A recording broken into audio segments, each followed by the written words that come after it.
ফরজ আদায় হবে, অতটুক বড় আলেম লাগবে যে সমস্ত ফেতনার মোকাবেলা করে তার ইমানকে বাঁচাবে। এটা বহুত বড়। দাওরা ফাঁস করলে হয় না, দাওরা ফাঁস করলে এটা হবে না। কারণ হচ্ছে এখন নতুন নতুন ফেতনা আসতেছে, নতুন নতুন ধরনের ধোঁকা আসতেছে। এটা থেকে ইমানকে বাঁচানোর জন্য বহুত বড় আলেমের দরকার। এবং এইখান থেকে ডাক্তার হবে, হাফেজ মৌলানা ডাক্তার মুফতি সব হবে। এটা যেন থাকে আপনাদের ব্রেনে যে আমার ছেলে স্কুলে দিব না, স্কুলে পড়ায় এখানে হবে ইনশাআল্লাহ। এবং আমরা চ্যালেঞ্জ দিব যে স্কুলে 3 বছর পরে যা পড়ায় তার চেয়ে কমাস কম 2 গুণ বেশি হবে। আমরা তো 10 গুণ কই যে 2 গুণ কমাস কম বেশি হবে এখানে। আমি 3 বছর পরে এখানে স্কুলে 3 বছর পড়লে 3য় শ্রেণী পড়াইতে পারবেন, আর এখানে 3 বছর পড়লে অনেক সময় 6-এ গিয়ে ভর্তি হয়। আলহামদুলিল্লাহ, আমরা এক বিশেষ কাজ, যে কাজ আমরা মরে দিতে পারি, আমাদের নসল মরতে পারি, কিন্তু এই কাজটা বাকি থাকবে। এবং এই কাজ যদি আমাদের আল্লাহ আজকে যদি আমাদের কাজ কবুল করে, কিয়ামতের পর্যন্ত এটা থাকবে। এবং এটার সব আমরা এই এলাকাবাসী যারা আছে এবং আমরা এখানে বর্তমানে যারা আছি প্রত্যেকেই পাবো। এবং যা এই উসিলা যারা দুনিয়াতে চলে আসে, আমাদের মা বাপ দাদা দাদি চলে আসে, তারা আল্লাহ তাআলা তাদেরকে মাফ করে দেবেন। এটা মুসলমানের কর্তব্য, একটা দিনই কাজের জন্য সহায়তা করে। এটা মুসলমানের দায়িত্ব, এলাকাবাসী না। মসজিদ দুনিয়ার মধ্যে যেখানে হোক, ওইখানে যে এক মুসলমানের দায়িত্ব ওই মসজিদের হেফাজত করা, সহযোগিতা করা। কয়েকটা জিনিস লাগে। একটা হচ্ছে ওইটার মধ্যে অর্থ খরচ হইতে হয়, আর একটা হচ্ছে যার কিছু সময় খরচ করতে হয়। তো আর আমরা যদি নিজের চিন্তাটা খরচ করি, এই 3টা জিনিস যদি হয়, তো এই জিনিসটা খুব তাড়াতাড়ি উঠে যাবে। এত তাড়াতাড়ি উঠবে আমরা ধারণা করতে পারবো না যে আমাদের এলাকার মধ্যে এত তাড়াতাড়ি কেমন এত বড় প্রতিষ্ঠান হচ্ছে। এই 3টা জিনিস করার জন্য প্রত্যেকে তৈরি আছেন নাকি? এটা কম ইনশাআল্লাহ আছেন ইনশাআল্লাহ। একটা হচ্ছে প্রথম আমরা সময় দিব, নিজের দান দিব, এখানে সময়টা লাগাইব, কাজে লাগাইব। 1 নম্বর এটা কাজে লাগাবো, এটা তো সবাই পারবো।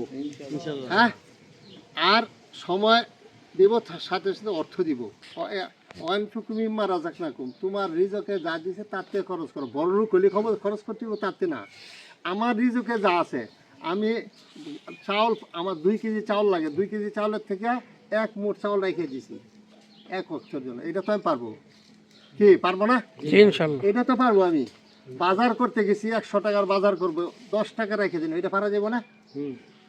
বাজার প্রত্যেক দিন যদি প্রত্যেকের ঘরে দিয়ে দিবেন, এখানে যে এলাকা আছে ঘরে দিবেন যে বাজার করতে যায় ডেলি, ওই বাজার করতে 10 টাকা থইবে না, 5 টাকা থই, 5 টাকা তুই পারবেন তো? যে আমি আজকে বাজার করতে দেবো, এখানে 5 টাকা বাঁচাই এনে থই দিব। আর হয়েছে আপনার সন্তান, নিজের সন্তান না থাকলে ভাইয়ের সন্তান, বোনের সন্তান আপনার বাড়িতে নিয়ে আসেন। আপনার বাড়িতে এই সন্তান দেখেন, আমরা অনেক সময় হয়তো মনে করি যে আমরা এত করতে খাওয়াইবো। আপনি নিজে এসে করেন, একজন প্রথম স্বামী স্ত্রী থাকে, একা থাকে চিন্তা করে আমি বিয়া করলে করতে খাওয়াবো, এরকম না? কথাটা এরকম না? এবং কই রাখবো, এরকম থাকে। তাহলে বিয়া করে দেখা যায় একটা থাকার জায়গা হয় বা তার খাওয়ার হয় কি সময় না? আচ্ছা, তারপরে চিন্তা করে বাচ্চা হইলে কেমনি কিনবো, বাচ্চা হইলে করতে খাওয়াবো। পরে দেখা যায় বাচ্চা হয়েছে, তারও দেখা যায় আল্লাহ তাআলা খানার বন্দোবস্ত করছে এবং ভালো খানার বন্দোবস্ত করছে। বাচ্চার উছিলায় সে ভালো ভালো খায়, এরকম না ঘটনা? কি আমি কি উল্টা করি?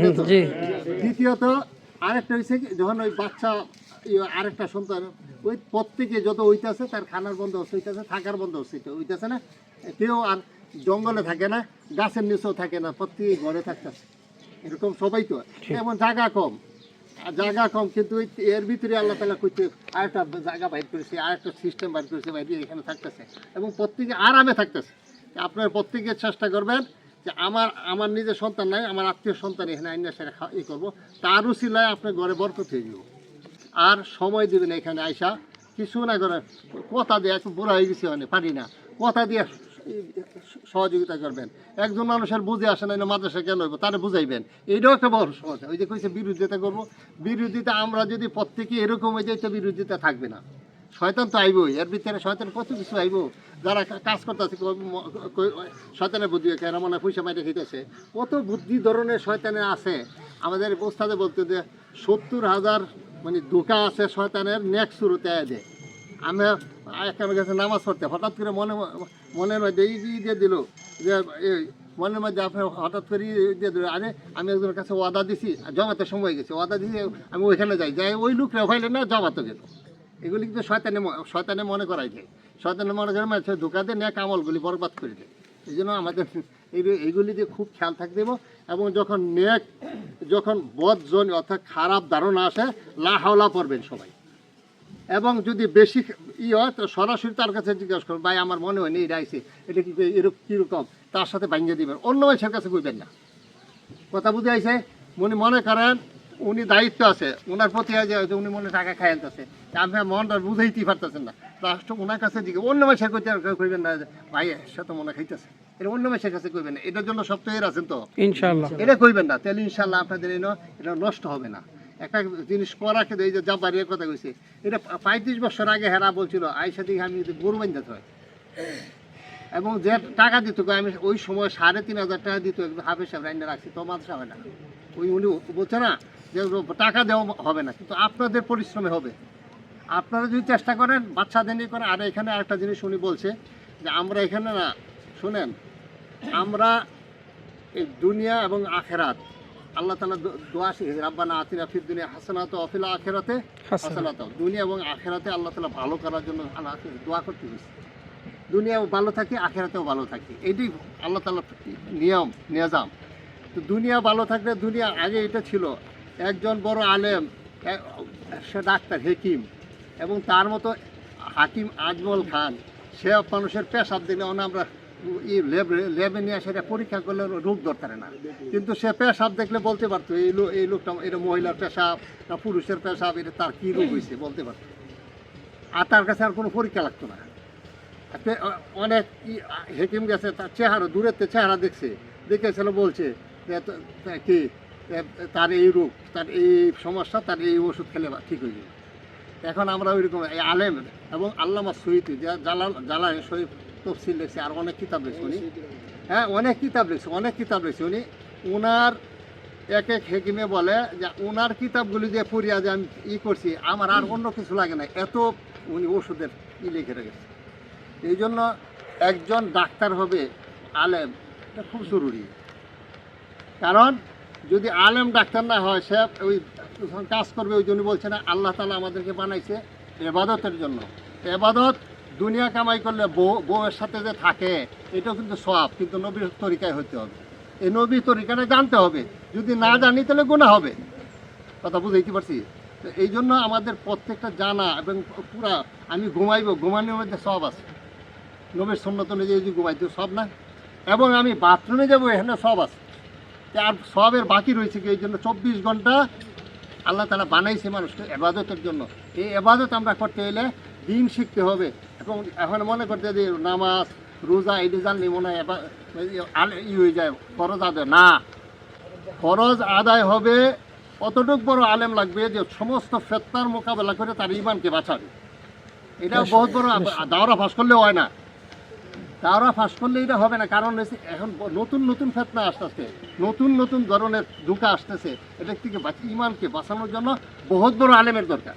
এই জন্য এটা যেন এই বড় আলেম হয়, এবং এখান থেকে ডাক্তার হবে, হাফেজ মৌলানা ডাক্তার মুফতি সব হবে, এটা যেন থাকে আপনাদের ব্রেনে, যে আমার ছেলে স্কুলে দিব না, স্কুলে পড়াই এখানে হবে ইনশাআল্লাহ। আমরা আল্লাহ যদি হেফাজতে রাখে, আল্লাহ যদি থাকি, আমরা স্কুলের পড়াটাও এখানে হবে। এবং আমরা চ্যালেঞ্জ দিব যে স্কুলে 3 বছর পরে যা পড়ায় তার চেয়ে 2 গুণ বেশি, কমাস কম 2 গুণ বেশি হবে। আমরা তো 10 গুণ কই যে 2 গুণ কমাস কম বেশি হবে এখানে। আমি 3 বছর পরে এখানে স্কুলে 3 বছর পড়লে 3য় শ্রেণী পড়াইতে পারবেন, আর এখানে 3 বছর পড়লে অনেক সময় 6-এ গিয়ে ভর্তি হয়। আমরা দেখছি আমাদের প্র্যাকটিক্যাল যেটা। এই জন্য, এবং আমাদের প্রতিষ্ঠানের ইঞ্জিনিয়ারও আছে এবং ব্যারিস্টারও আছে, আমাদের প্রতিষ্ঠানের পরিবেশে তারা হয়েছে। এই জন্য আপনাদেরকে বলবো যে আপনি এটা ব্রেনে আনবেন না যে এখানে পড়লে আমার ছেলে ডাক্তার হইতে পারবে না, আপনি এটা ব্রেনে আনবেন না যে এখানে পড়লে আমার ছেলে ইঞ্জিনিয়ার হইতে পারবে না। এবং এটা ব্রেনে আনেন যে আমার এখানে ছেলে হাফেজ মৌলানা এবং ডাক্তার ইঞ্জিনিয়ার যা আমি বানাইতে চাই হবে ইনশাআল্লাহ। আরেকটা জিনিস সেটা হচ্ছে দোয়া করবেন প্রত্যেকে। হুজুরে বলছে প্রত্যেকেই দোয়া করবেন যে আল্লাহ তুমি এই মাদ্রাসাকে কবুল করো, এটা দিনের মার্কেজ হিসেবে কবুল করো, এলেমের মার্কেজ হিসেবে কবুল করো। এটার জন্য আদিম আদি হিসেবে এখান থেকে এক এক ছাত্র বাইর হয়। আল্লাহ তাআলা এক এক ছাত্রকে যেন সারা দুনিয়ার হেদায়েতের সূর্য হিসেবে কবুল করে। এটা দোয়া করবেন সবাই। দোয়া করতে তৈরি আছেন তো? ইনশাআল্লাহ দোয়া করবেন, করতে পারবেন তো? ইনশাআল্লাহ। আরেকটা কথা ওই দিন আমি বলছিলাম যে এখন থেকে মাদ্রাসা চালু, সেটা হচ্ছে আপনার মনে ওই দিন বলছিলেন যে চালু আছে। বয়স্কদের যারা বয়স্ক কোরআন শরীফ পড়তে পারেন না, তারা শুনেন, নামাজের 1 নম্বর শর্ত হচ্ছে সহিশুদ্ধ কোরআন শরীফ পড়া। যদি সহিশুদ্ধ কোরআন শরীফ না পড়ে তো নামাজ হয় না। তা আপনারা কোরআন শরীফ, এই বুড়া যারা আছেন সবাই মাদ্রাসা মেয়েতে ভর্তি হয়ে যান। এটা হচ্ছে বুড়াদের প্রথম মাদ্রাসা শুরু হোক। এখানে মসজিদের কাজ হয়েছে, এটা মসজিদের কয়েকটা কাজ সময় কম, আমি একটু পরে বলবো। আর আপনারা মসজিদের কাজ বড়রা যারা আছেন প্রত্যেকে মসজিদে আজকের থেকে শুরু করবেন এবং আগে থেকে আছে এবং প্রত্যেকে যারা আসেন না তারা আসবেন। এটার জন্য ভালোভাবে কোনো শিক্ষার একটা প্রতিষ্ঠান হয়। আল্লাহ তাআলা আমাদেরকে তৌফিক দান করুন। আপনি আমাদেরকে মাফ করে দেন আল্লাহ, আমাদের পিতামাতাদেরকে মাফ করে দেন আল্লাহ, আমাদের বন্ধু বান্ধবদেরকে মাফ করে দেন আল্লাহ, আমাদের আসাতেজায়ে কেরামদেরকে মাফ করে দেন আল্লাহ, আমাদের ভাইদেরকে মাফ করে দেন, এখানে এই এলাকার প্রতিবেশীদেরকে মাফ করে দেন, যারা দুনিয়াতে চলেছে তাদেরকে মাফ করে দেন আল্লাহ, সারা বিশ্বের মুসলমানদেরকে মাফ করে দেন আল্লাহ। আদম আলাইহিস সালাম হইতে আজ পর্যন্ত যত মুসলমান আছে প্রত্যেককে মাফ করে দেন।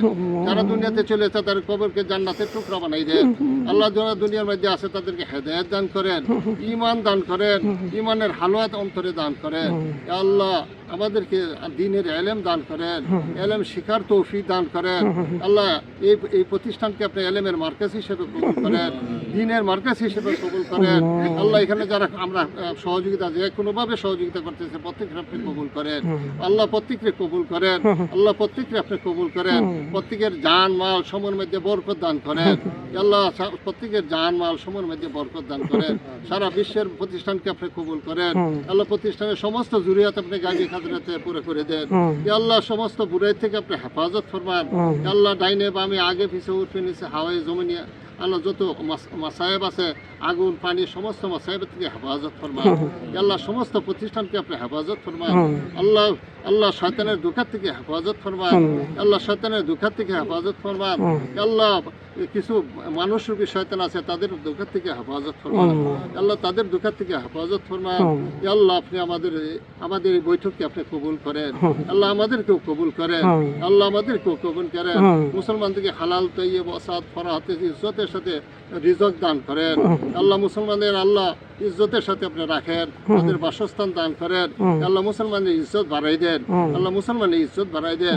সারা বিশ্বের মুসলমানের ইজ্জত, জান মাল ইজ্জত আবরুর হেফাজত ফরমান, ঈমানের হেফাজত ফরমান, নেক আমলের হেফাজত ফরমান আল্লাহ। আপনি আমাদের দোয়া কবুল করেন আল্লাহ। আমরা কতিপয় মানুষ আল্লাহ আপনার কাছে হাত উঠেছি আল্লাহ, আমাদের হাতকে আপনি খালি ফিরেন না আল্লাহ। আপনার কাছে চাইতেছি আল্লাহ, আপনি আমাদের দোয়া কবুল করেন, আমাদের মনের বাসনা আপনি পূরণ করেন, নেক বাসনাগুলি আপনি পূরণ করেন আল্লাহ। আমাদের কাছে যারা দোয়া চাইতে প্রত্যেকের নেক মকসুদগুলি আপনি পূরণ করে দেন আল্লাহ। যারা অভাব অনটনে আসে আল্লাহ তাদের অভাব দূর করে দেন আল্লাহ। যারা খরচদার আছে আল্লাহ, ঋণী আছে তার ঋণ আদায় করে দেন, যারা পেরেশানি আছে পেরেশানি দূর করে দেন আল্লাহ। যারা মুসিবত যাদের আছে মুসিবত দূর করে দেন। যারা আল্লাহ যে কোনোভাবে আল্লাহ আল্লাহ দ্বীনি প্রতিষ্ঠানের সাথে শামিল আছে তাদেরকে জান মাল সময়ের মধ্যে বরকত দান করেন, তাদেরকে তৌফিক দান করে বেশি বেশি দিনের কাজে তাদের সম্পদ দিনের কাজে লাগার তৌফিক দান করেন, তাদের সময় দিনের কাজে লাগার তৌফিক দান করেন ইয়া রাব্বাল আলামিন। আপনি আমাদের দোয়াকে কবুল করেন। রব্বানা তাকাব্বাল মিন্না ইন্নাকা আনতাস সামিউল আলিম বিরহমাতিকা ইয়া আরহামার রাহিমিন সাল্লাল্লাহু আলাইহি।